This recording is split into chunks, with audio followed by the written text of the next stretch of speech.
Bismillahirrahmanirrahim. Perkenankan kami berbagi tata cara salat duha.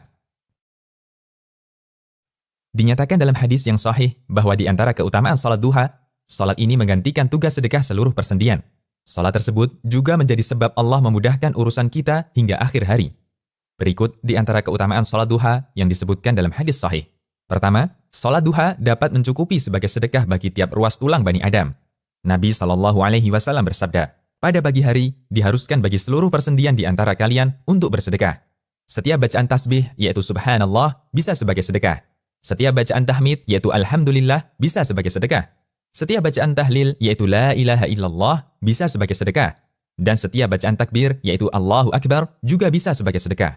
Begitu pula amar ma'ruf, yaitu mengajak kepada ketaatan, dan nahi munkar, yaitu melarang dari kemungkaran, adalah sedekah. Ini semua bisa dicukupi atau diganti dengan melaksanakan sholat duha sebanyak 2 rakaat. Hadis riwayat Muslim.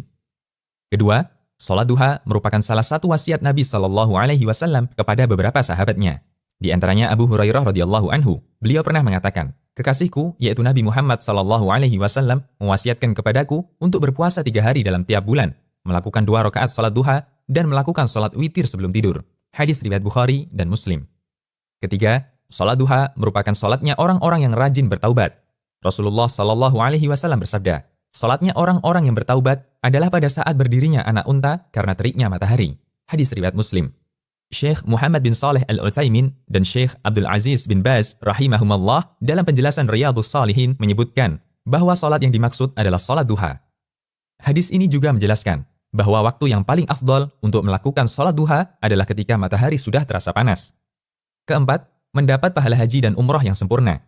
Dari Anas bin Malik, Rasulullah SAW bersabda, barang siapa yang melaksanakan sholat subuh secara berjamaah, lalu dia duduk sambil berzikir pada Allah hingga matahari terbit, kemudian ia melaksanakan sholat 2 rakaat, maka ia seperti memperoleh pahala haji dan umrah. Beliau pun bersabda, pahala yang sempurna, sempurna, dan sempurna.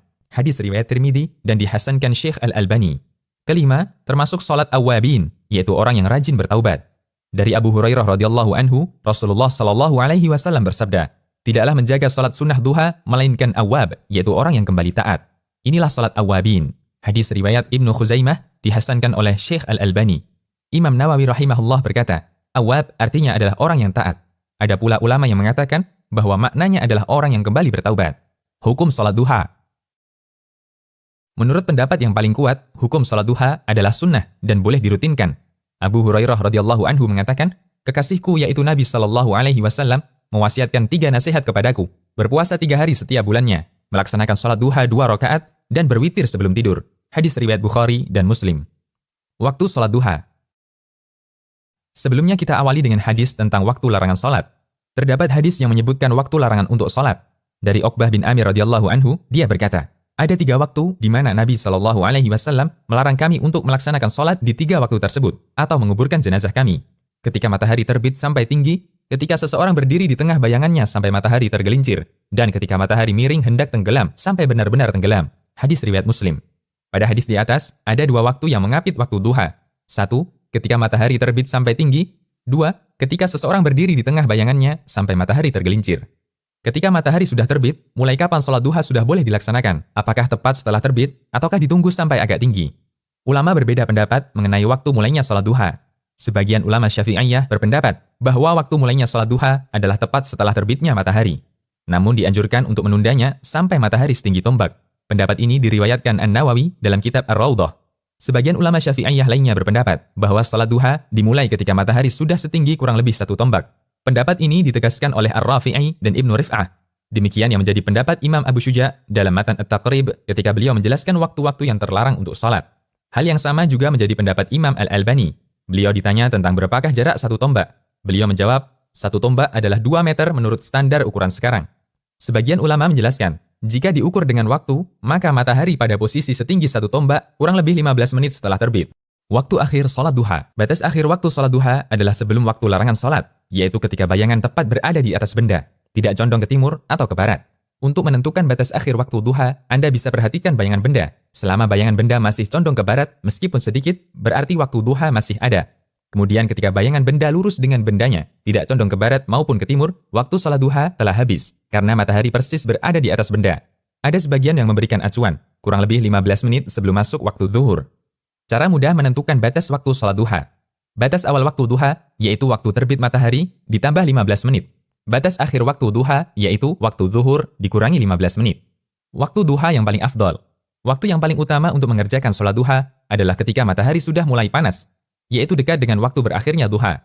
Sebagaimana riwayat dari Al-Qasim Asy-Syaibani, bahwasanya Zaid bin Arqam radhiyallahu anhu melihat beberapa orang melakukan sholat duha. Kemudian Zaid mengatakan, andaikan mereka tahu bahwa sholat setelah waktu ini lebih utama. Sesungguhnya Nabi SAW bersabda, sholat para awabin adalah ketika anak onta mulai kepanasan. Hadis riwayat Muslim. Awabin artinya orang yang suka kembali kepada aturan Allah.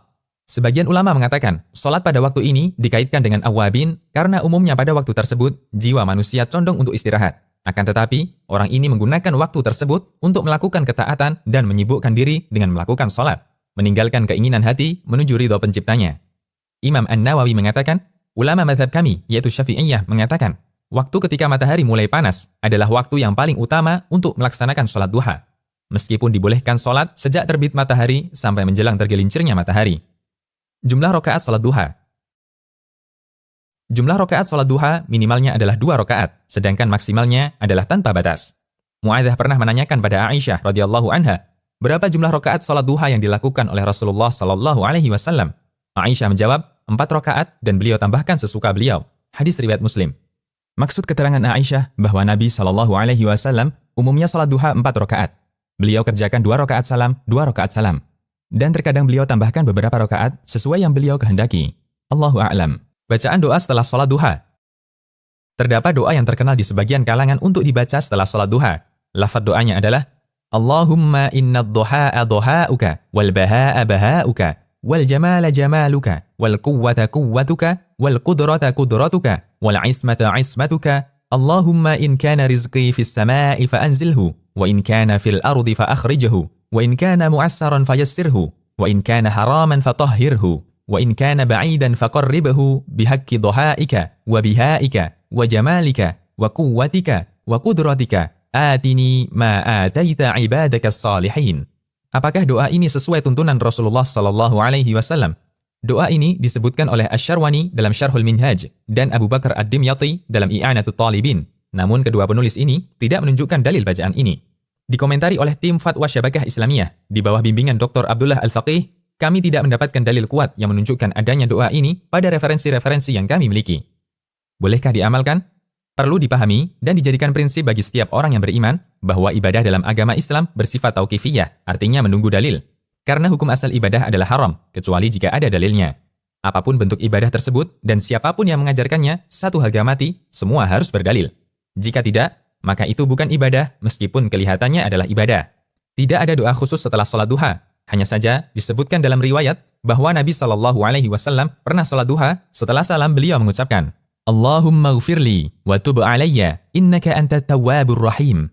Yang artinya, Ya Allah, ampunilah aku dan terimalah taubatku. Sesungguhnya engkau maha penerima taubat lagi maha penyayang.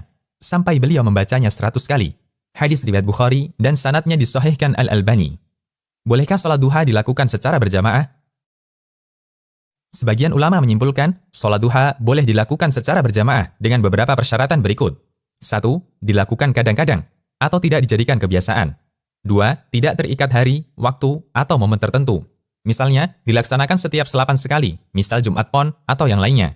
Ketentuan hari semacam ini tidak dibolehkan. 3. Tidak ada kesepakatan sebelumnya, atau tidak ada pengumuman kepada masyarakat. 4. Tidak menjadi amalan yang menjamur dan banyak dilakukan masyarakat. 5. Jumlah orang yang ikut berjamaah sedikit, sehingga tidak boleh melaksanakan sholat duha berjamaah satu kampung, sebagaimana sholat fardu. 6. Tidak dilaksanakan bersama-sama di masjid.